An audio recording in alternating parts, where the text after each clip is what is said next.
what you have to, but keep my story safe. What makes you think you can trust me? I don't know. There's just something about you. I'll tell you what there is about me. There's an overwhelming and all-pervading hatred. A hatred of people like you, of people who lay even the littlest finger on children. I wake up with it. It wakes me up. It rides on the bus with me to work, and it whispers to me, they will not get away with it. I come in early. I make sure all the bindings are in the right order and all the electrodes are clean, so we won't waste time. I'll admit it. Sometimes I use excessive force, and sometimes I use excessive force on an entirely innocent individual. But if an entirely innocent individual leaves this room, he's not going to contemplate even raising his voice to a child again in case I hear him and bring him in for another round of excessive force. Now, is this kind of behavior in an officer of the law in some way questionable morally? Yes, it is. Am I ashamed of it? No, I'm not. Because I am a good policeman. Not necessarily good in the sense of being able to solve lots of stuff, but good in the sense that I stand for something. I stand for something. I stand on the right side, the child side, the opposite side to you. And so naturally, when I hear that a child has been tortured in a fashion such as little Jesus, you know what? I would kill you for just writing a story like that, let alone acting it out. So far what your mommy and daddy did to you and your brother, I would have tortured them if I had them here, just like I'm going to torture you.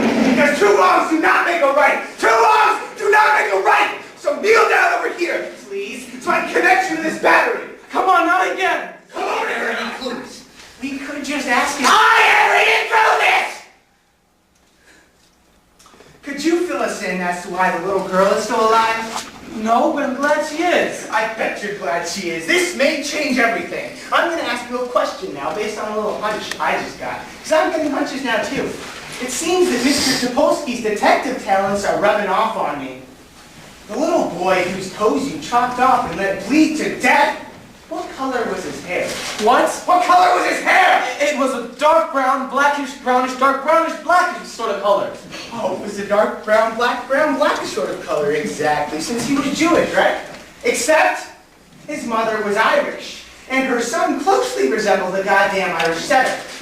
Want me to ask you a few questions about the little girl now? No. No, because you never killed either of those two children, did you? No. No, you never saw those two children, did you? No. Did you tell your brother to kill them? I didn't know about any of this until today.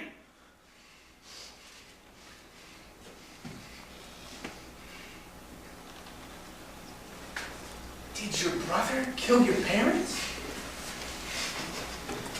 Well, the only killing we can definitely pin on you now is the murder of your brother. And we can put that down to extenuating circumstances.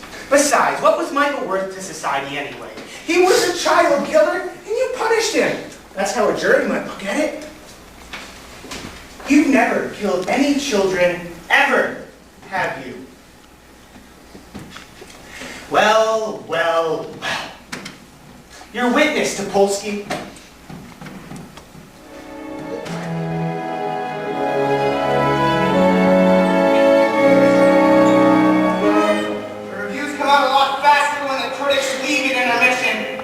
By the end of Funny Boy, next Bialystock's hopeless musical of Hamlet, everybody is dead. They were the lucky ones.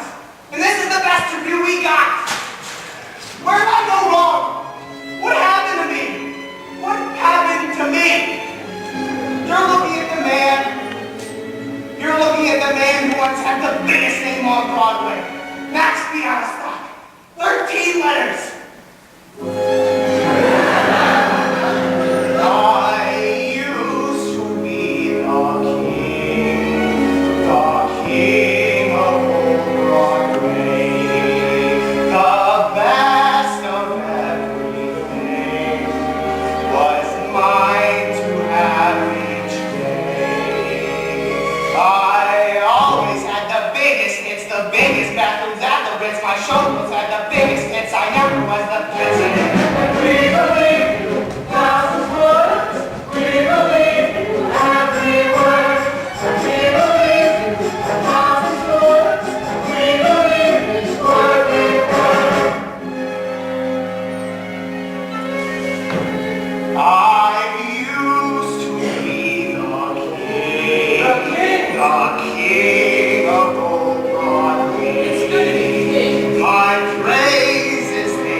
young and gay, but straight. There was a time when I was bold.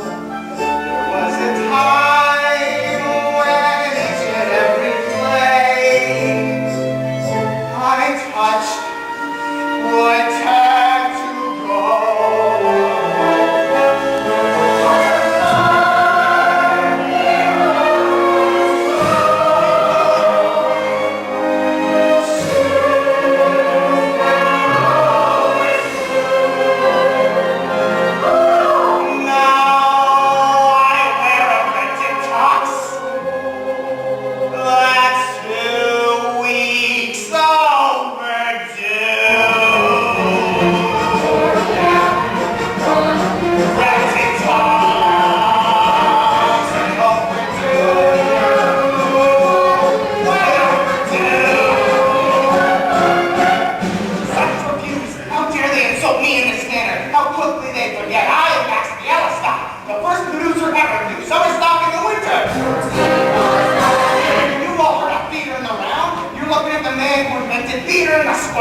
Nobody had a good seat. I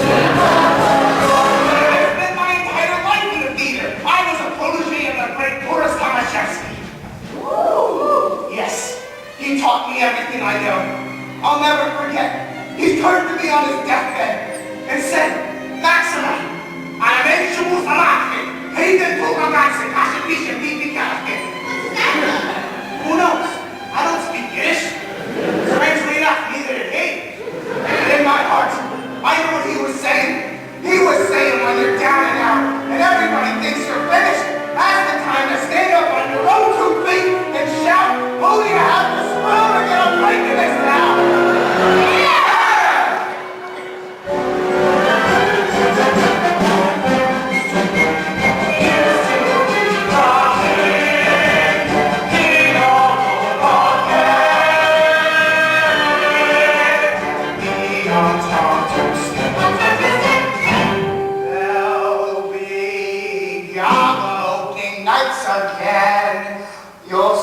My name in lights again, I'll go from dark to bright again, my spirit's high as heights again, I'll never suffer slights again, I'll take those with the lights again, I'll cut the wrong lights again, I'll blossom in the lights again, I'll fight and fix their fights again, ladies in my sights again, I'll take those fancy flights again, I'll gotta scale the heights again.